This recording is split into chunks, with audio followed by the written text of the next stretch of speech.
Hi guys, welcome to another segment on PLK Show. So before I start today, I just want to say a very big thank you to everyone that's been watching. And please, if you're here to subscribe, please click on that subscribe button.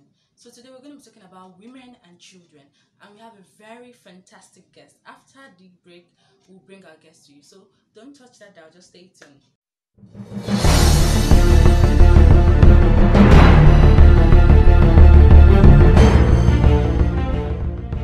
Do you want to make adverts or jingles for your business and events, or photo shoot of all kinds, including birthdays, wedding, anniversaries, etc.?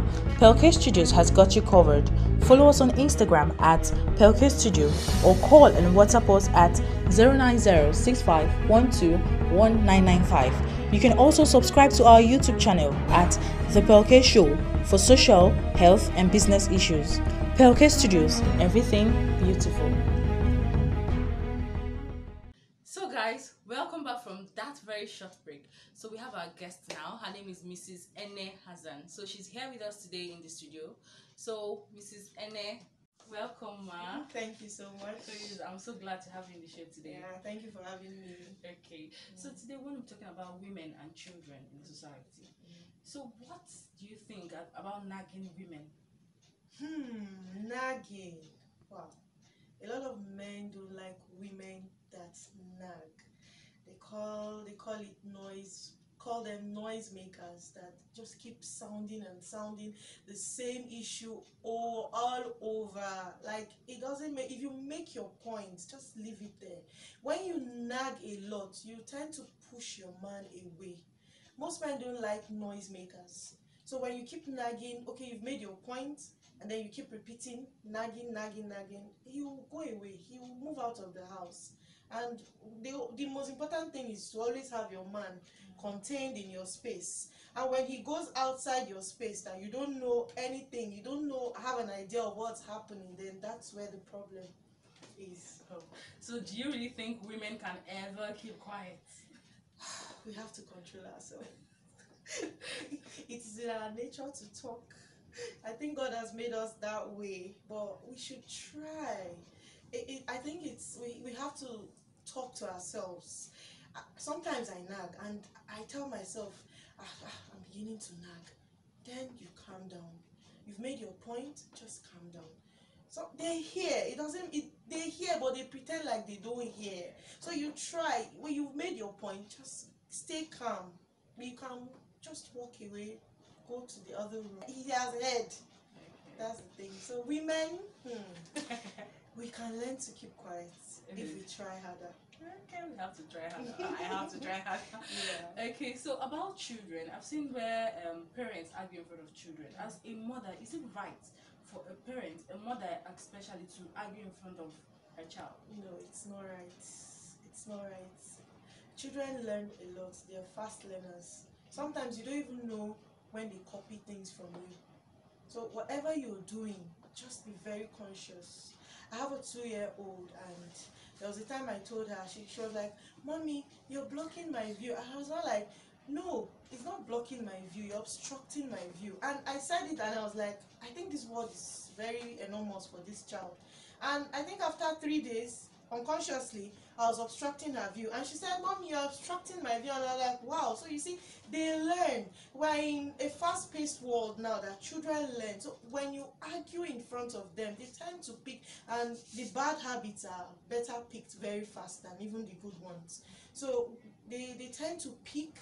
They tend to pick the arrogance, they tend to pick the anger, they pick the hate, that when they are in the society, they are always tense, like maybe always agitated. When you talk to them, they just become ill-mannered, they become untrained, because they've seen a lot of arguments in front of them and they feel that's the way it's supposed to be.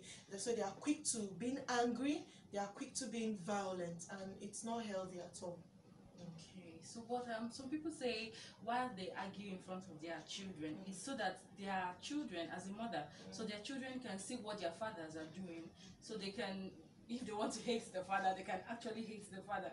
That's totally wrong. That's totally wrong. As a mother, you can't portray your husband, the father of your child, to be bad in front of your child. That way, you're like segregating. there's no way the child will love the man. There's no way the child will love the father. There will now be like a this, as in there will not be an attachment anymore. So it's not nice at all. It's not. It's not. If you're arguing, do it privately.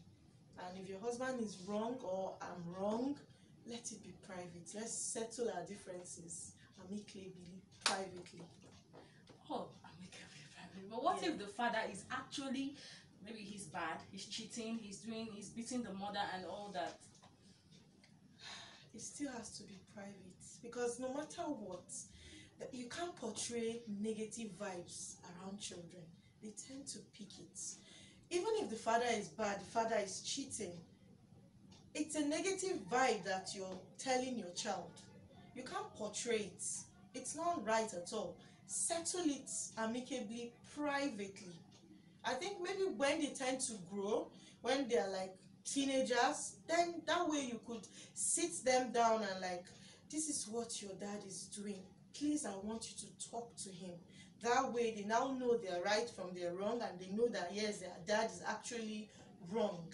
But for now, they are still children and they really don't understand that part. Like, okay, their dad is cheating. It's what you tell them that they see is right, but it's a negative vibe and it's not healthy.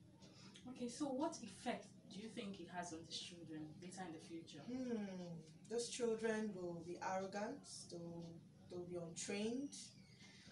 Whatever, they will now be like whatever, anything, they'll be, if you're in their space, they feel you are always trying to dominate.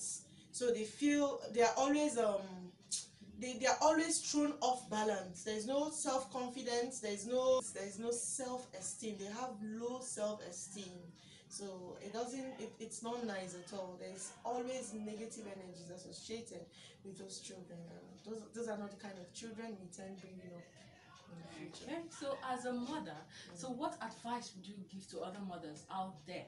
Because I can see videos of mothers fighting in the presence of their children, and it's very wrong, like you said. So what advice do you have for mothers and intending mothers? Okay, now, number one, patience is key. If your child is there and the husband is trying to be, there's a way you can drag him to the bedroom. There's a way you can even tell him, he's here, she's here, please, do you want to now show who you truly are in front of your child? There's a way you can drag, or maybe you could even, okay, Alicia, can you go to the next room, go and watch your cartoon? There's a way you can stylishly send them away if the heat is much. It's not nice, it's totally wrong to display our bad attitude in front of the children. It is not nice. So mothers, patience is key. Less nagging and self-love, then obey the man. You know, men are always I'm the man, and there's no way we cannot be equally there's no equity. Like, I think now the International Women's Day, they were like equity with men. I think the right word is equity. We cannot. We are we were taken off from the men's rib. So we are companions. We can never be equal to men. So it's just patience, respect, and above all, love. Okay, you said something about taking from the rib, because I'm actually going to ask you something from that. Okay. Is it necessary or is it compulsory that we have to make sacrifices for our husband? Like when they transfer my husband from Lagos to Kaduna, I have to move with him, with the children. This is off the radar, but then I want to know if it's right for that sacrifice. We're in a man's world. Sometimes we just have to sacrifice. As women, we contain a lot.